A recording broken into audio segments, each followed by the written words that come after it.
자, 그런데 정작 중국에서의 그 진정한 문제는 이제 그 지방 국유 기업들에 있습니다. 자, 그리고 그 중에서도 특히 그 부동산 개발 쪽에 있습니다. 물론 여기 부동산 개발과 관련해서는 민간 기업들도 많이 있다는 거 참조하시고 이제 들었으면 합니다. 먼저 지방 국유 기업 현황을 좀 한번 알았으면 하는데요. 이게 2022년 4월 달에 발표된 내용이에요. 그러다 보니까 저는 여기에서의 이 국유기업 현황을 좀 상당히 또 이제 신뢰성 있게 받아들이고 싶습니다. 2020년도부터 해서 이제 국유기업 개혁을 이제 좀 시작을 했습니다. 그리고 그 개혁의 내용은 뭐였냐면은 이제는 국유기업들의 이 경영자를 전문가로 좀 앉히겠다. 그리고 비상임 경영진을 좀 많이 앉히겠다 해가지고 그러한 개혁을 좀 실시를 했는데 이게 지금 잘 진행되고 있다 하면서 2022년 4월 달에 보고를 했는데 이때 나온 이제 국유기업의 숫자가 이렇게 됩니다. 중앙 국유기업이 13,312개. 여기에는 물론 이제 중앙에서 직접 관리하는 거 97개. 그것을 포함해서 이렇게 되겠죠. 이것은 아마 이제 국무원들이 직접 관리하는 아마 그러한 국유기업일 것 같습니다. 그리고 지방 국유기업이 26,700개입니다. 해서 4만 12개 이렇게 되겠습니다. 한 4만 개 정도 된다. 이렇게 보아도 되겠습니다. 여기에서 500대 기업이 있는데요. 500대 기업의 매출 현황을 보면은요. 중앙 국유 기업이 56%, 그리고 지방 국유 기업이 27%, 그리고 민간 기업이 17%, 이 정도 되어집니다.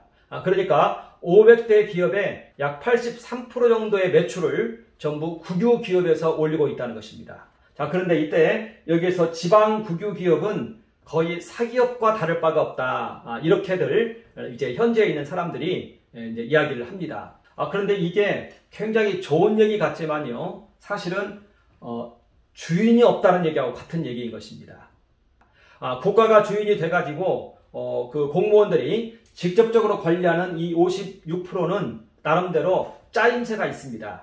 옆에서 봤을 때도요. 짜임새가 있고 아주 그 일반 회사처럼 이렇게 운영이 되어집니다. 자, 그런데 이 지방 국유 기업은 사기업과 다를 바가 없습니다. 그리고 여기에서 이제 지방 경제의 발전을 선도합니다. 자, 그런데 주인이 없다는 얘기는 여기에서 무수히 많은 그러한 부정과 부패와 모럴 해저드가 있다. 이렇게 우리는 볼 수 있다는 것입니다. 그래서 지방 국유 기업의 도산이 아주 부쩍 늘고 있습니다. 최근 들어서 아주 갑작스럽게 늘고 있습니다.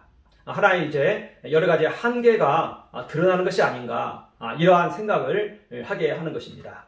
자, 그래서 중국의 경우에 부채가요, 여기에서의 이 부채 비율은 GDP 대비 부채 비율입니다. 여기에는 기업과 정부와 가계가 다 포함되어 있는 그런 숫자입니다. 했을 때 2008년도에 160%이던 것이 2016년도에는 260%에 이르렀습니다. 그리고 2020년도에는 어떤 자료에 의하면 336%에 이르렀다. 이렇게 말을 하고 있습니다. 그러니까 부채의 증가 속도가 아주 어마어마하다는 것입니다. 그리고 이 부채가 바로 이제 그 중국 경제의 하나의 뇌관과 같은 그러한 역할을 하고 있는 것입니다. 자, 그러면 이러한 부채가 왜 이렇게 늘어나는가? 그것을 한번 보았을 때요. 아까 살펴본 것처럼 이 지방 융자 플랫폼에서 여러 가지 인프라 건설을 하면서 이제 어마어마한 이 부채를 또 조달을 했습니다. 그게 지난 10년 동안 이 조달한 게 한 9,540조 정도 된다. 이렇게 우리는 이야기를 했습니다. 이것을 매년 열로 나눠보면 한 4.4% 되는데, 그런데 2010년도 경에는요, 중국 GDP가 이경이 되지 않았어요. 이것에 한 60% 정도 됐습니다. 자, 그러니까 이 GDP는 이 4.4%보다 훨씬 더 높은 것이죠. 2021년도 기준으로 해가지고 이렇게 했으니까요. 그런데 2010년도 이쯤에서는 이 GDP가, 중국 GDP가 여기에 한 60% 정도밖에 안 됐어요. 60, 70%밖에 안 됐으니까 이 비율은 훨씬 더 높다. 일단 이렇게 한번 볼 수가 있고요. 이러한 모든 부채를 통해서 인프라 건설을 했다. 그리고 그것이 다 이제 GDP로 잡힌 것이다. 그리고 이제 두 번째가요. 신규 주택과 관련해서 말하자면 부동산 개발과 관련해서 이 부채가 어마어마하게 늘었다는 것입니다. 먼저 이 부채가 어떻게 생성되는지 그 체계를 한번 볼 수가 있는데요. 중국에서는요 25%만 건축을 하면은 선분양을 할 수가 있습니다. 자, 그러면 이제 구매하는 사람으로부터 한 30%를 받고요. 나머지 70%를 대출로 받습니다. 자, 그런 상태에서 이렇게 이제 부동산 개발사에서는 분양되자마자 또다시 바로 공사를 또 들어갑니다. 그래서 또다시 이렇게 선분양을 합니다. 분양을 할 때마다 다 이 부분이 분양이 된다는 것입니다. 그래서 우리 이 주택 분양 관련해서 이 부분을 먼저 한번 살펴보도록 하겠습니다. 말하자면 부동산 개발업과 관련해서 이번에 문제가 발생을 했다는 것입니다. 자, 그러면서 꾸준히 드러난 문제가 있는데요. 이때 중국의 빈집이 1억 채가 있다는 것입니다. 빈집이. 그리고 미분양된 주택이 약 3천만 채가 있다. 이렇게 얘기를 하고 있습니다. 그러면서 빈집 1억 채 중에서 주인이 있는 게 절반이다. 이렇게 말합니다. 그리고 유령 도시가 약 50개 있다. 이렇게 얘기합니다.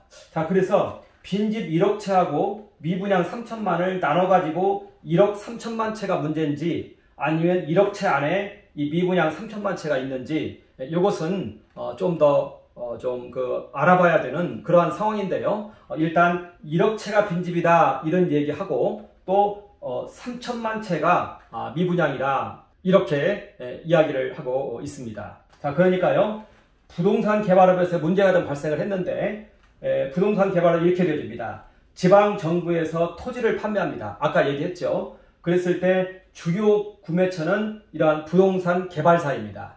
자, 그리고 이 부동산 개발사에서 과도한 확장을 한 것입니다. 그러니까 25% 공사를 하고 이것을 판매를 한 다음에 들어온 돈을 가지고 또다시 재투자를 해서 또다시 분양하고 계속해서 이렇게 분양하는 이러한 행위를 했다는 것입니다. 자, 그러면서 짓는 대로 분양이 되었는데 결국은 유령 도시가 50개가 나왔고 빈집이 1억 채가 되었고 그리고 미분양이 3천만 채가 되었다. 여기서 이 3천만 채는 여기에 포함되어 있는지 아닌지는 좀 분별이 필요하다. 자, 그런데 이런 아파트들이요 가격이 어떻게 되냐면은 일선 도시의 경우에 평당 4,300만 원으로 얘기를 하고 있습니다.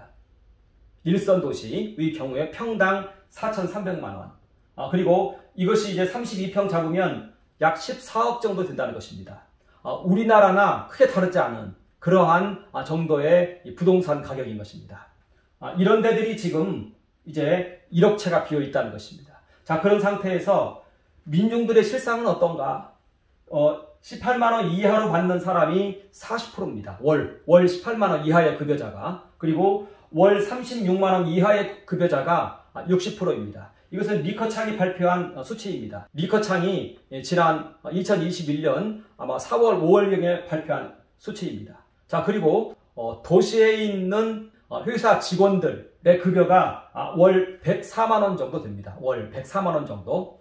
이런 것을 봤을 때 이 사람들하고는 이 집하고는 아무런 상관이 없습니다. 이거 가지고는 아무리 대출 이자를 낮게 해줘도 이 집을 살 수 없다는 것입니다. 그렇다면 이렇게 있는 빈집 1억 채, 이것은 결국은 중국에 있는 공산당들의 투자처라는 것입니다. 중국에서는요 투자할 곳이 없어요. 돈이 아무리 들어와도 투자할 곳이 없어요. 은행 예금 외에는 없습니다. 주식시장이 있어서 뭐 2억 명 정도가 계좌를 가지고 있다고 그러는데 중국에 있는 주식시장은 불안정하기 때문에 투자를 안 한다는 것입니다.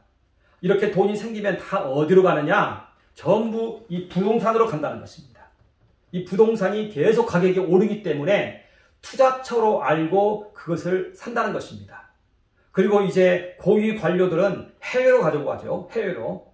이렇게 중국에서는 이 돈이 주어지면은 집에다 현금을 싸놓던지 그렇게 해가지고 발각난 사람들도 있죠. 현금을 싸놓던지 아니면 이 부동산에 넣든지 아니면 해외로 가든지 이렇게 된다는 것입니다. 자, 그렇다면 이 1억 채의 모든 이 소유자는 누구냐? 결국은 공산당들의 투자처라는 것입니다. 그리고 이 중에서 절반 정도는 주인이 있다 이렇게 얘기합니다. 빈집 중에서 절반 정도는. 그러니까 이것은 투자처인 것이죠. 자기가 살 목적이 아니라 이미 그 사람은 살고 있는 것이고, 그리고 이 빈집, 이 아파트 빈집, 이것은 이제 투자처라는 것이죠. 말하자면 주식이나 비트코인이나 이런 형태의 하나의 투자처라는 것입니다. 자, 그렇다면 우리는 여기에서 역으로 이것을 추산해 볼 수가 있습니다. 자, 1억채 하면은요, 거기에서 평당 14억인데 공사 원가를 5억만 잡아봅시다. 말하자면 이 1억채 중에서 건설 원가가 5억 들어갔다 이렇게 한번 보자는 것입니다. 자, 그러면은요, 여기에서 절반 정도는 판매가 됐어요. 그리고 한 절반 정도는 개발사의 부채인 것입니다. 말하자면 이걸 다 1억채 곱하기 5억 하면은 5경이 나옵니다. 5경. 이 5경 정도 중에서 절반 정도는요, 이 공산당들이 가지고 있는 것이고, 이것은 바로 부정과 뇌물의 대가라는 것입니다. 물론 여기에는 대출도 많이 포함이 되어 있습니다.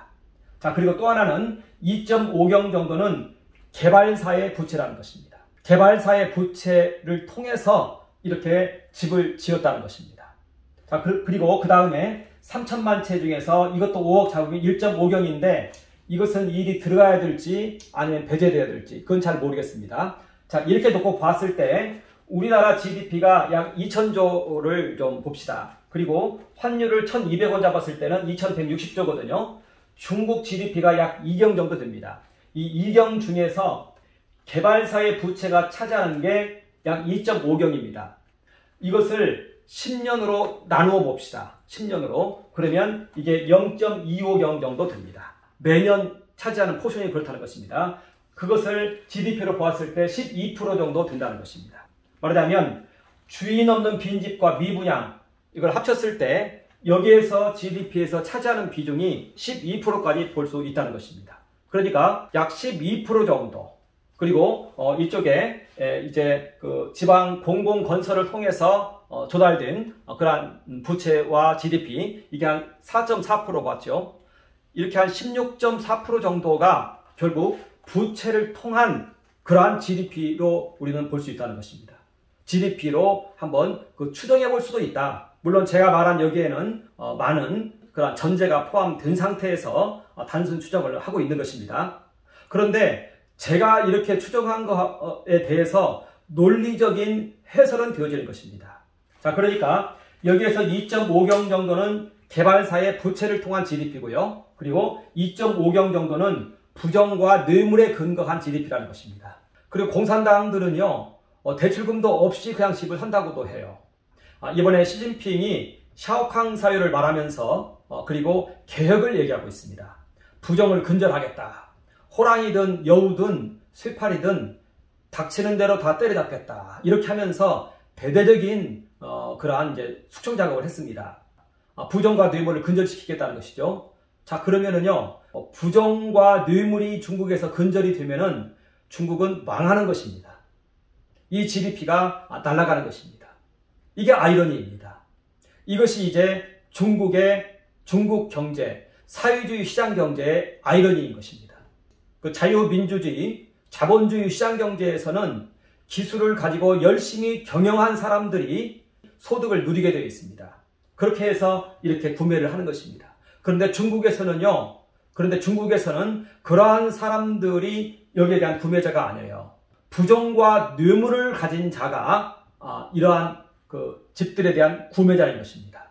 그러니까 국유기업에 있는 돈들이 있는데요. 이게 자유민주주의 세계에서는 그 구성원들하고 구성원들하고 경영자들하고 이런 사람들에게 소득이 다 분배가 되어져서 이런 것들에 대한 구매가 나옵니다. 그런데 중국에서는 아까 얘기했다시피 이 근로자의 급여가 뭐 18만원, 36만원, 100만원 되는데 이게 이제 모두 근로자의 모습입니다. 이 사람들은 이걸 구매할 수가 없어요. 그러면 이것이 다 국유기업에 쌓여있는 돈인 것입니다. 국유기업에 돈이 쌓여있으면 이런 구매가 일어나지 않아요. 이 사람들이 뇌물을 받고 부정을 해가지고 이 돈을 갖다가 이것을 산 거예요. 그래서 이 중국 경제가, 부동산 경제가 떠받쳐지고 있는 것이에요. 이것이 아이러니라는 것입니다. 자본주의 시장경제에서는 열심히 노력한 사람이 여기에 대한 구매자가 되는 것이고요. 사회주의 세계에서는 부정과 부패가 그 나라를 지탱하고 살린다는 것이에요. 여기에 아이러니가 있다는 것입니다. 그래서 만약에 시진핑이 이거 잡기 시작하면요, 중국은 망하는 겁니다. 이거 잡는 것도 방법이 다 있어요. 부동산 소유 상태 파악하면은 이게 다 나오는 것입니다. 그 사람의 이 특수관계자 몇 명 잡고 쭉 그 실태조사를 해보면은 나온다는 것이에요, 이것이. 실태조사 해보면은, 그리고 자금 출처를 물어보면 이게 다 나온다는 것입니다. 다 나온다는 것입니다. 그런데 그 작업했다가는 중국은 망하는 것입니다. 시진핑이 지금 개혁 얘기를 그토록 부르짖고 있습니다. 이것을 통해서 전체를 장악하기도 하고, 또 실제로 국유기업에 있는 돈들을 다 빼다가 이 짓 하고 있으니까 이걸 막겠다는 것이에요. 그런데 그거 막으면 나라가 망한다는 것입니다. 그 돈이 국유기업에 머물러 있으면 그건 경제의 순환에 들어오지 않은 돈이에요. 사장되는 돈이에요. 차라리 이렇게 부정을 통해서 나와가지고 집을 사주니까 뭔가 경제가 돌아가고 있는 것이죠.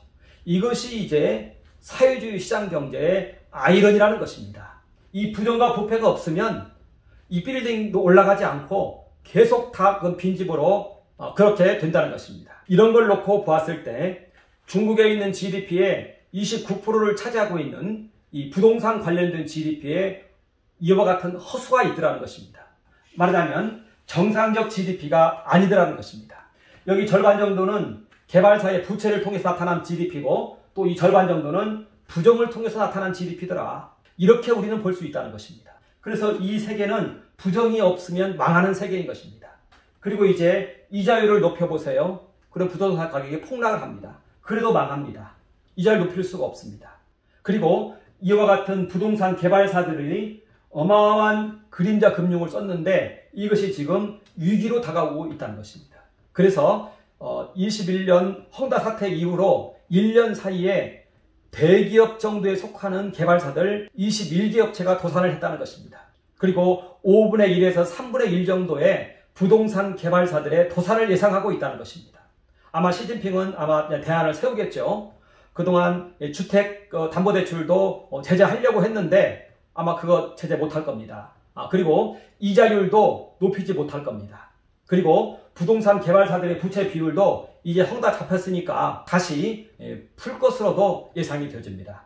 왜냐하면 헝다가 장점인 계열의 회사로서 자금줄이었습니다. 이 헝다 국유화를 지금 진행하고 있는데 이게 국유화 되면은 이제 아마 이런 사태는 또 다시 이제 수그러들지 모르겠습니다. 그런데 어찌됐든 이번에 시진핑이 이 샤오캉 사회 말하면서 3도 홍선을 말하면서 이 헝다를 잡은 거, 이것은 하나의 큰 그 실패작으로 이것은 좀 나타날 수 있다는 것입니다. 여기에서 이제 그림자 금융의 위기가 있는 것입니다. 그래서 이제 시진핑은 이자율을 계속 낮게 가져가야 되는 것이고요. 그리고 주택대출도 허용을 해야 되는 것이고, 그러면 이때 어떤 현상이 일어나느냐? 지금 같은 현상이 계속 일어나는 것입니다. 계속해서 부동산 가격은 올라갈 것입니다. 왜냐하면 이게 투자처니까요. 그리고 빈집은 계속해서 늘어날 것입니다. 중국에 있는 부동산의 실구매자는 없다는 것입니다. 공산당들은 다 집 가지고 있고 중국의 주택 보급률이요 91%입니다. 주택 보급률이요, 주택 가지고 있는 사람들 91%입니다. 더 좋은 주택을, 더 비싼 주택을 가지고 있지 않을 뿐인 것입니다. 따라서 이 1억 채의 이 빈집은 실구매자가 아니라는 것입니다. 그건 투자처라는 것입니다. 그리고 그것을 계속해서 시진핑은 용인을 해야 된다는 것입니다. 그러면 어떤 일이 계속 발생하느냐? 이자율을 낮춰야 되는 것이고 개발사들의 부채 비율도 그냥 내버려 둬야 되는 것이고 이렇게 된다는 것입니다. 자, 그러면은 부동산 가격은 계속 올라갈 것이고 빈집은 계속 늘어날 것이고 이런 현상이 언제까지 가는지 그것은 우리가 또 두고 볼 일이다. 이렇게 말할 수 있다는 것입니다. 자, 그래서 3도 홍선에 따른 헝다 사태가 발생을 했습니다. 3도 홍선은 부채 비율을 관리하는 부분입니다. 2021년 11월 달에 헝다 채무 불이행이 일어났고요. 2021년 12월 달에 대형 부동산 기업들이 위기에 처해 있다는 것이 대대적으로 알려지기 시작했고, 최근 1년 동안 21개 업체가 디폴트가 났습니다. 자, 그리고 판매량이 100대 기업 부동산 개발사 100대 기업 중심으로 봤을 때 50.7%로 감소했습니다. 그러니까 절반 정도가 판매가 안 될 것입니다. 잘려버린 것입니다. 그래서 2022년도 지난 분기에 중국 경제 성장률이 제로입니다. 아주 이게 초유의 사태가 발생을 한 것이죠. 5분의 1 정도 파산을 예상하고 있고 어떤 언론에서는 3분의 1 정도의 파산을 예상하고 있습니다. 그래서 중국이 부랴부랴 지금 개입을 하고 있습니다.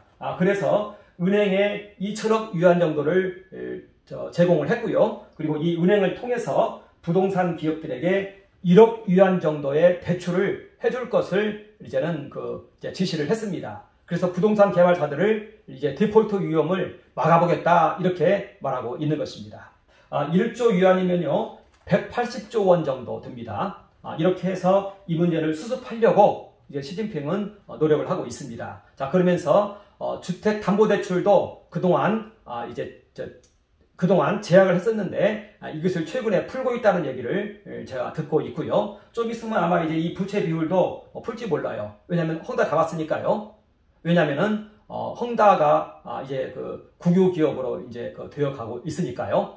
자, 그래서 이제 제가 여기 부동산 개발 관련해서 약 29% 정도 GDP에 기여하고 있는데 이 두 개를 지금 살펴봤습니다. 기반시설하고 신규주택 부분을 살펴보았는데 여기에는 많은 허수와 부정이 존재하고 있더라. 이걸 얘기했고요. 이렇게 또 부채 비율이 급등한 데에는 이제 지방 국유기업들에게 많은 대출을 해줍니다. 이 지방 국유기업들은요, 금융기관에서 돈을 마음껏 갖다가 써요. 중국에서는 중국 금융기관들은요, 국유 기업에게만 대출을 해줍니다. 그게 한 70% 정도 대출을 해주고 또 대기업 중에서 민간 대기업들에게 좀 해줍니다. 그게 이제 대중을 차지합니다. 그래서 그림자 금융이 발달을 하는 것입니다. 일반 중소민간 기업들은 이 그림자 금융을 이용해야 되는 것이에요. 자, 그런데 이렇게 공장 등을 통해서 많은 대출이 갔는데 이 대출 가지고 기업들이 운영을 하고 있는 거예요. 이걸 가리켜서 좀비 기업이라고 합니다. 자, 그러면서 민영화율이 급증하고 있고요. 또 대기업까지 이제 부도가 발생하고 있다는 것입니다. 칭화 유니그룹, 육메이그룹, 화천그룹 이런 데에서는 최근에 이건 다 대기업들인데 여기에서 이제 부도가 난 것입니다. 마지막으로 여기 회사코뿔소 얘기를 좀 해야 되겠는데요. 회사코뿔소는 부동산 거품 붕괴, 그리고 이 기업 부채, 그리고 그림자 금융 이 세 가지를 가리켜서 회색코뿔소라고 얘기합니다. 아까 말씀드렸다시피 이 토지 분양이 이루어지지 않으면 이제는 지방 정부하고 융자 플랫폼이 이제는 부도가 납니다. 자, 그런데 부동산 거품이 붕괴가 되면은 이제는 토지 분양이 안 이루어집니다. 그래서 많은 이 경제 전문가들이 중국에 있는 부동산 거품 언제 꺼질까 해가지고 이런 조사 자료를 내놓습니다. 중국의 도시화율이 61%다 이렇게 얘기합니다. 그리고 PIR 비율이 있습니다. 이것은 인컴 대비 프라이스입니다. 이 비율이 어떻게 되느냐? 이게 40에서 50년입니다. 그러니까 40에서 50년 동안 저축을 해야 집을 산다는 얘기입니다. 서울이 18입니다. 소득 대비 아마 세계 최고 수준입니다. 주택 자가 보유율이 93%입니다. 우리나라가 61%고 미국이나 일본이 65%입니다. 그래서 많은 사람들이 거품 붕괴 가능성을 얘기하고 있습니다. 그리고 이것이 일어나면은 실제로 중국에서는 큰 문제가 발생을 합니다. 그런데 여기서 우리가 살펴봐야 되는 것은 이 공산당 부정부패로 인한 투자 대상으로서의 이 주택이지 이 주택이 실거주용이 아니다. 실거주용이라면은 이러한 데이터가 맞는데 그게 아니라 그건 투자용이다. 이것을 좀 유념을 해야 된다. 오히려 부정부패가 근절이 되면 붕괴하는데 부정부패는 근절되는 것이 아니다. 치마 속에 있는 양다리와 같은 것이다. 그걸 가리켜서 정경유착이라고 합니다. 이건 근절되는 것이 아니다. 이렇게 이야기를 합니다. 이런 논문들도 있고 합니다. 자, 그리고 두 번째는요. 말하자면 아까 얘기한 것처럼 어마어마한 부채가 있다는 것입니다. 그리고 세 번째가 이제 그림자 금융인데요. 정상적 금융을 이용을 못하는 민간 기업들이 이 자금을 쓴다는 것입니다. 그림자 금융은 뭘 말하는 거냐면요. 제2금융권의 대출을 말합니다. 그래서 제2금융권에는 위탁대출, 신탁, 자산관리 상품, 온라인 P2P 이런 것이 있습니다. 여기에서 자산관리 상품이 이것의 몸통입니다. 자산관리 상품은 뭐냐면요. 우리 예금이 있는데 예금 외에 투자 신탁 같은 것들이 있습니다. 그게 자산관리 상품입니다. 금융기관에서도 이것을 판매합니다. 이것이 최근에 예금의 20% 정도까지 차지하고 있었다 이렇게 얘기합니다. 그런데 이것은요 대출로 분류되는 것이 아닙니다. 투자로 분류가 됩니다. 그래서 아까 그 그림자 금융에서 이 숫자는 빠져버리는 것입니다. 이건 투자로 분류가 되는 거예요. 은행 금리가 1, 2%인데 이것은 금리가 한 4, 5% 됩니다. 이게 이제 어마어마하다는 것입니다. 이러한 자금이 이제 그림자 금융을 이루어서 이제 그 융자 플랫폼이나 지방 국유기업이나 민간 국유기업들에게 많이 대출이 되어 있다는 것입니다. 그런데 여기에서 이제 문제가 생기면 이것은 소요 사태로 발전을 한다는 것입니다. 그래서 중국 정부에서 이것을 제일 경계하고 있습니다. 그래서 여기에 대해서 많은 통계를 하고 있고요. 그래서 예금액의 한 20%까지 올라갔는데 계속 제재를 하고 있다. 제재안을 내놓고 있다. 이런 얘기가 들리는 것입니다. 자, 그래도 20%만 하더라도요. 이 금액이 어마어마합니다. 자, 2017년 부채 비율이 265%인데요. GDP 대비 부채 비율이 265%입니다. 자, 그런데 86%가 그림자 금융이 별도로 있다 이렇게 얘기합니다. 이 그림자 금융은요. 부채로 잡히지 않아요. 투자 자산으로 잡힙니다. 투자로 잡힙니다. 그렇기 때문에 이것은 부채로 포함이 안 돼 있다는 것입니다. 그런데 이걸 포함시키면 이게 86%인데 이게 넓은 의미의 이 그림자 금융이 84.8조 위안이라고 합니다. 좁은 의미로는 39.4조 위안. 좁은 의미는 자산관리 상품하고 P2P 위험 높은 거 말하는 거예요. 이것을 말합니다. 이렇게 했을 때 넓은 의미로 했을 때 1경 4천조 원입니다. 1경 4천조 원. 이게 그림자 금융입니다. 이 부분에 대해서는 문제가 생기면은 이 사람들은 돈을 요청을 해요. 돈을 안 주면은 소요 사태가 발생을 해요. 해외에서 투자를 했는데 돈을 안 주면 이제 그 나라에 그 IMF 위기 같은 것이 오죠. 그런데 중국에서는 해외 자금은 많지 않아요. 그런데 이 그림자 금융이 마치 해외 자금 같은 역할을 하고 있다는 것입니다. 이 사람들은 돈을 떼면은 이제는 소요 사태를 일으키는 것이에요. 그리고 중국 정부에서는 이 소요 사태를 가장 두려워합니다. 왜냐하면 자신들의 정체가 드러나기 때문에 그렇습니다. 이미 중국에는 많은 국민들 사이에 공산주의는 옳지 않다는 생각이 팽배해 있는 것으로 알고 있습니다. 알고 있는 사람은 다 알고 있는. 그러나 언제라도 이런 소요 사태가 한번 발생하면은 그러한 세력들이 밖으로 튀어나온다는 것입니다. 저는 지금 이제 중국의 경제의 하나의 회색 코뿔소 혹은 위기가 무엇인가 그것을 오늘 한번 살펴보았습니다. 이게 지방으로부터 지방 정부로부터 출발해서 융자 플랫폼 그리고 지방 국유기업 그리고 이 중에서도 특히 이제 그 부동산 개발 회사들 그리고 여기에 많은 자금줄이 되어 있는 그림자 금융 이것이 이제 중국 정부에 있어서는 회색 코뿔소이다 이렇게 지금 이야기가 되어지고 있습니다. 감사합니다.